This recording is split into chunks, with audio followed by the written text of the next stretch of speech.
और जी बहुत सारे युवक युवतियां आपको सुनती हैं, तो ये आज आपका कोई संदेश सब भारतवासियों। हम तो सबसे यही प्रार्थना करेंगे कि होली महोत्सव प्रहलाद जी के द्वारा प्रकट किया गया है। जब प्रहलाद जी किसी भी प्रकार हिरण्यकश्यप के मारने से नहीं मरे तो उसकी बहन होलिका थी। वो हिरण्यकश्यप को उदास देखा तो उसने कहा, भैया उदास क्यों हो? तो उनका ये प्रहलाद मर नहीं रहा, तो उनका आज मर जाएगा। लकड़ी का बहुत सा ढेर लगाया जाए और उसमें लेकर हम प्रहलाद को बैठ जाएंगे तो हमें अग्नि से वरदान मिला है, एक पट, शीतल पट, जिसको हम मोड़ लेंगे तो हमारा रोम भी नहीं झुलसेगा और प्रहलाद मर जाएगा। बड़ा प्रसन्न हुआ हिरण्यकश्यप। उसने बहुत लकड़ी का पहाड़ लगाया, उसमें ऐसा बनाया जिसमें प्रहलाद जी को लेकर उनकी बहन बैठ गई। प्रहलाद जी की बुआ हुई, हिरण्यकश्यप की बहन। आग लगा दी गई तो भगवान की कृपा से ऐसी वायु चली कि शीतल पट प्रहलाद जी के ऊपर आ गया और वो जलकर राख हो गई। तो जितने प्रहलाद पक्ष के थे सुबह वहां जब गए तो देखा प्रहलाद जी बैठे हुए, बड़े आनंदित थे। ढोल मजीरा कीर्तन से होली की पूजा की और आपस में गुलाल रंग लगाकर खेल रहे, नाम कीर्तन कर रहे, पद गा रहे कि प्रहलाद जी भगवान की भक्ति से बच गए। तो ये उत्सव मनाया जा रहा है। ये लोग जो शराब पीते हैं, गंदे हरकतें करते हैं, एक दूसरे के चेहरे पर कालिक पोतते हैं, नालियों में ये हिरण्यकश्यप पक्ष के हैं। अब वो भी तो उत्सव बनावे, कैसे बनावे? तो वो नालियों में गोबर कीचड़, उसकी हिरण्यकश्यप पक्ष की पार्टी, और एक होती साधुता की पार्टी, एक दूसरे पे गुलाल लगाए, रामकृष्ण हरि बोले और बैठकर पद गायन किए और खूब गुझियां और मिठाई भोग लगा कि ठाकुर जी को और पाए आनंद मनाए। तो हमारी समस्त देशवासियों से प्रार्थना है, कोई भी व्यसन न किया जाए।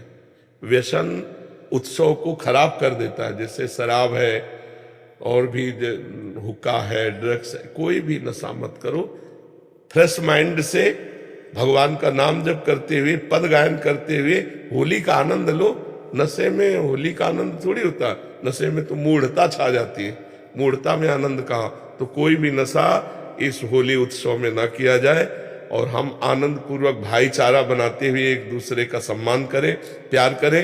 जो हमसे दुश्मनी मानते हैं, होली के दिन हम उनके भी घर जाएं और उनके गुलाल लगावें और उनसे प्यार करें। हमारा एक भी दुश्मन विश्व में ना हो, यही सबसे बड़ी हमारी प्रार्थना है। हमारे आचरण पवित्र हो, हमारा व्यवहार पवित्र हो, हमारा चिंतन पवित्र हो, तो होली सार्थक है।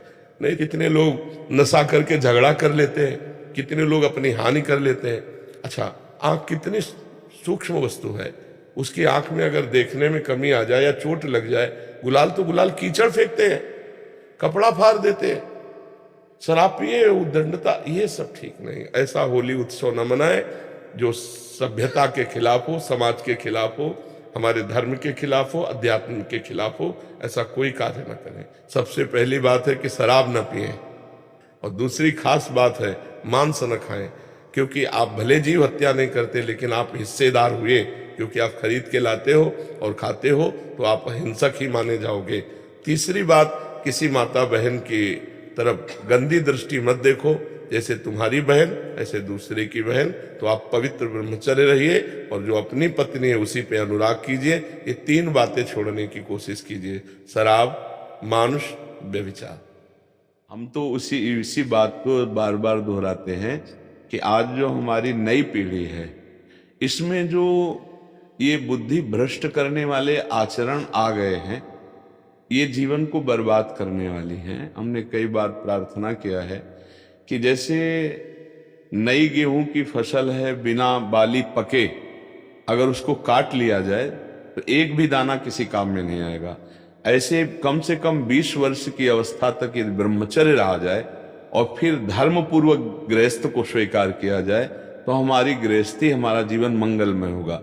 ये जो छोटी छोटी अवस्थाओं में बच्चे ब्रह्मचर्यहीन हो रहे हैं और नशे कर रहे हैं, हम तो बड़े स्कूलों में पढ़े ही नहीं, छोटे से भाग पड़े थे। हमें बताया जाता है कि आजकल स्कूल में नए जो यूथ बच्चे हैं तो वो ड्रग्स लेते हैं, वो इंजेक्शन नशे का लेते हैं, नशे की गोलियां लेते हैं। तो ये जो आचरण है ये थोड़े आपकी जीवन को ऐसी जगह मोड़ कर ले जाएंगे जहां आप पश्चाताप भी नहीं कर पाएंगे और आपका जीवन नष्ट हो जाएगा।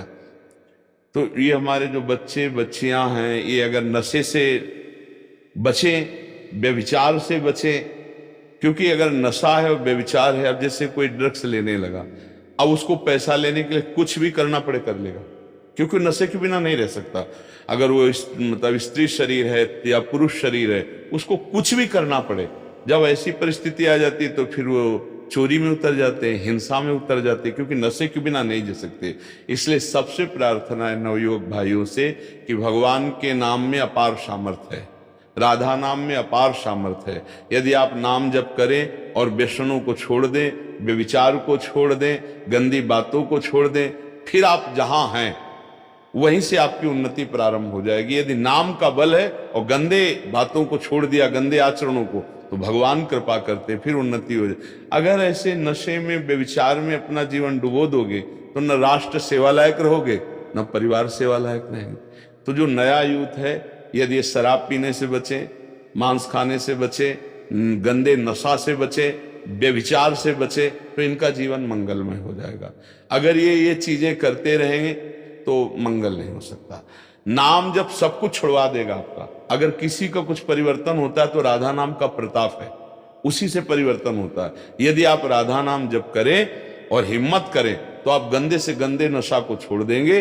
और अगर नशा रहित जीवन है, व्यभिचार रहित जीवन है और नाम जप कर रहे हो, तो फिर जो पदवी चाहोगे प्राप्त हो जाए। जब भगवान मिल जाते हैं तो लौकिक संपत्ति की क्या बात, इसके बिना किसी का मंगल नहीं हो सकता। चाहे जितना तुम धन कमा लो, चाहे जितना पढ़ लिख लो, यदि तुम व्यसन करते हो, व्यभिचार करते हो, तो अशांत रहोगे, तुम्हारा मन सुखी नहीं रहेगा। मन नहीं सुखी तो बाहर रुपया पैसा किस काम का।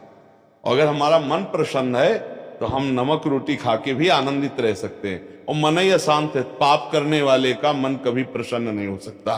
पाप करने वाले का मन भय, चिंता, शोक से युक्त रहता है। इसलिए हर जीव चाहता है कि हमारा शरीर सुरक्षित रहे। तुम जिन जीवों के शरीर का मांस खा रहे हो, वो भी ऐसे सुरक्षित चाहते थे जीना, लेकिन तुमने उनका मांस खाया, तो अब फिर वो मांस तुम्हारे हृदय में जाकर अशांति पैदा करेगा। इसलिए सब नवयुवक व्यसन रहित हों, व्यभिचार रहित हों, भगवान की कृपा हो, सब स्वस्थ विचार वाले बने, नाम जापक बने, तो सबका मंगल हो सकता है।